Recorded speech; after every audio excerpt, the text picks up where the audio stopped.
स्वागत है आपका द न्यूज पर। मैं हूं आपके साथ शेरिन। महाराष्ट्र में शिवसेना यूबीटी यानी कि उद्धव ठाकरे की मुश्किलें कम होने का नाम नहीं ले रही हैं। एक तरफ जहां आदित्य ठाकरे के दोस्त ने थामा है एकनाथ शिंदे का दामन, तो वहीं दूसरी तरफ शरद पवार के दावों को लेकर भी एक बड़ा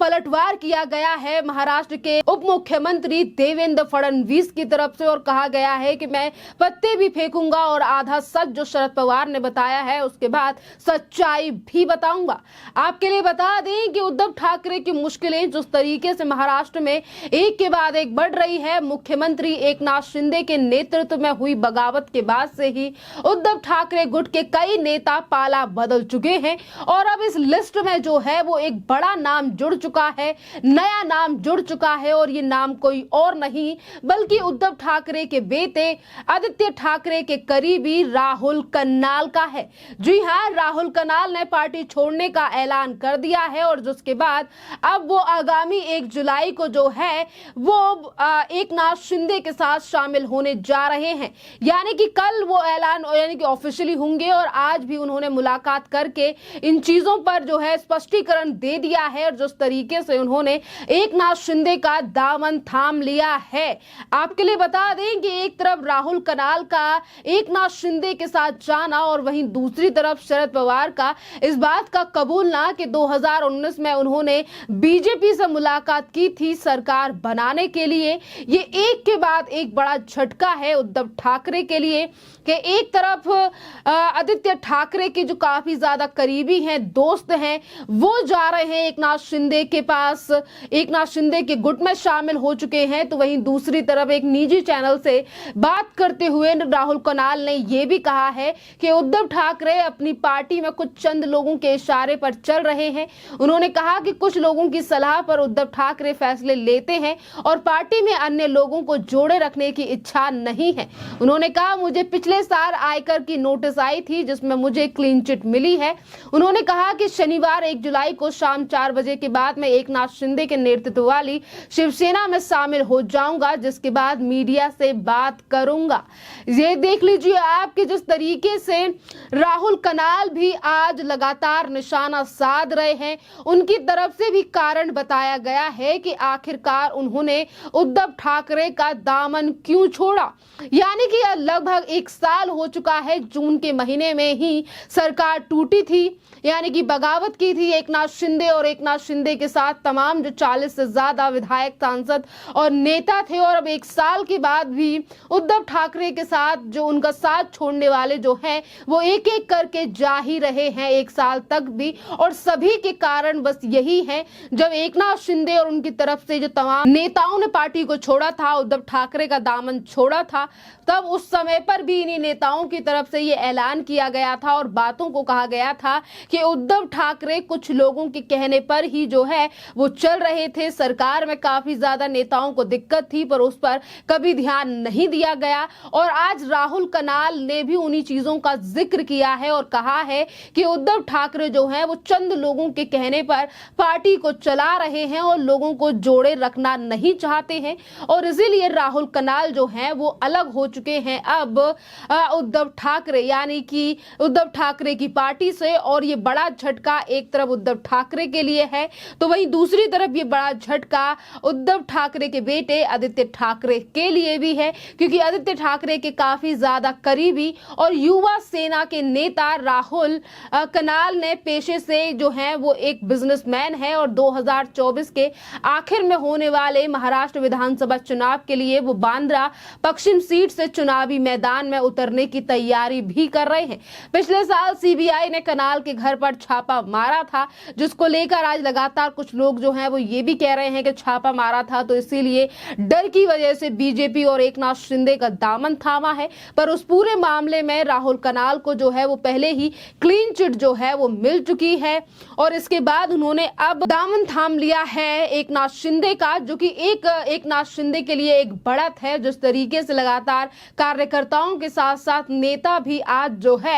आदित्य ठाकरे और उद्धव ठाकरे को छोड़कर देवेंद्र फडणवीस और एकनाथ शिंदे की सरकार का दामन थाम रहे हैं। ये वही एकनाथ शिंदे हैं जिनको अभी तक उद्धव ठाकरे से लेकर संजय राउत जो हैं वो एक ऑटो वाला कहकर पुकारते हैं, कभी उनकी इंसल्ट करते हैं, पर आज एकनाथ शिंदे लगातार है वो भारी पड़ते जा रहे हैं उद्धव ठाकरे की पार्टी पर। इसी के साथ हम आपके लिए बता दें कि शरद पवार ने एक तरफ तो है वो बात मानी कि बीजेपी से हुई थी चर्चा, तो उसी के बाद पलटवार भी किया गया है महाराष्ट्र के डिप्टी सीएम देवेंद्र फडणवीस की तरफ से, और उन्होंने शरद पवार के ऊपर जो है वो पलटवार करते हुए निशाना साधा है। और शरद पवार ने, देवेंद्र फडणवीस ने कहा है कि मुझे खुशी है कि शरद पवार के मुंह पर सारा सच आया, लेकिन अभी आधा सच सामने आया है। यानी कि शरद पवार जो है वो ये तो जरूर कह रहे हैं कि मेरी मीटिंग जो है वो 2019 में चुनावों को लेकर हुई थी, पर आधी ही बातें जो हैं वो बताई हैं, जिसको लेकर देवेंद्र फडणवीस ने यह भी कहा है कि मैं खुश हूं कि उनके मुंह पर सच आया है, पर ये सारा सच नहीं आया है, लेकिन ये आधा सच है। मैं गुगली फेंकूंगा और बाकी का सच सामने लेकर आऊंगा। आपके लिए बता दें कि बीते दिनों देवेंद्र फडणवीस ने एक निजी चैनल पर इंटरव्यू में कहा था कि 2019 में शरद पवार ने बीजेपी से मुलाकात की थी और बात जो है वो पक्की हो गई थी, लेकिन अजीत पवार के साथ साथ शपथ ग्रहण से 2 दिन पहले एनसीपी चीफ जो है वो पीछे हट गए थे। ये पहले ही बात जो है वो की गई थी देवेंद्र फडणवीस की तरफ से। उस समय पर शरद पवार ने इस पूरे मसले पर चुप्पी साध के रखी थी, पर आज शरद पवार जो कह रहे हैं उन्होंने आधी बात को सामने रखा है। और शरद पवार ने इतना ही नहीं कहा, शरद पवार ने यह भी कहा था कि राज्य में सरकार बनाने के लिए 2019 में बीजेपी के साथ चर्चा की गई थी। और शरद पवार ने इसके साथ ये भी कहा कि क्रिकेट हमने दी तो हमने विकेट उखाड़ ली, गेंदबाज को अगर कोई अपना विकेट दिखा दे तो उसे गेंदबाज कैसे छोड़ेगा। फडणवीस के बयान पर उचित नहीं है, उन्हें टिप्पणी करने की जगह महिलाओं की सुरक्षा पर ध्यान देना चाहिए। ये बात जो है वो की गई शरद पवार की तरफ से। यानी कि एक तरफ उन्होंने स्वीकारा इस बात को कि बीजेपी के साथ बैठक हुई थी, पर इन्होंने अपने विकेट दिखा दिए तो हमने जो है वो विकेट उखाड़ लिए इनके, इस तरीके से जो है वो बात की गई थी शरद पवार की तरफ से। पर आपके लिए बता दें कि शरद पवार के इसी बयान को उससे पहले यानी कि शरद पवार ने साफ कहा था, शरद पवार को लेकर जो बातें की गई थी देवेंद्र फडणवीस की तरफ से, उन्होंने कहा था कि पक्की मीटिंग हो चुकी थी और अजीत पवार जो हैं वो शरद पवार के कहने पर ही हमारे साथ आए थे, वो कोई बगावत नहीं हुई थी एनसीपी में, जिसके कुछ दिनों के बाद जो है वो लौट गए थे अजीत पवार वापस। 2019 के चुनावों में जिस तरीके से मीटिंग बीजेपी और एनसीपी के बीच में हुई थी, अब वो वही चीजें वापस निकलकर सामने आ रही हैं। वहीं आपके लिए बता दें कि देखना अहम रहेगा कि आखिरकार कौन सी गुगली फेंकने की बात कर रहे हैं देवेंद्र फडणवीस, जिसको लेकर उन्होंने कहा है कि शरद पवार ने अभी तक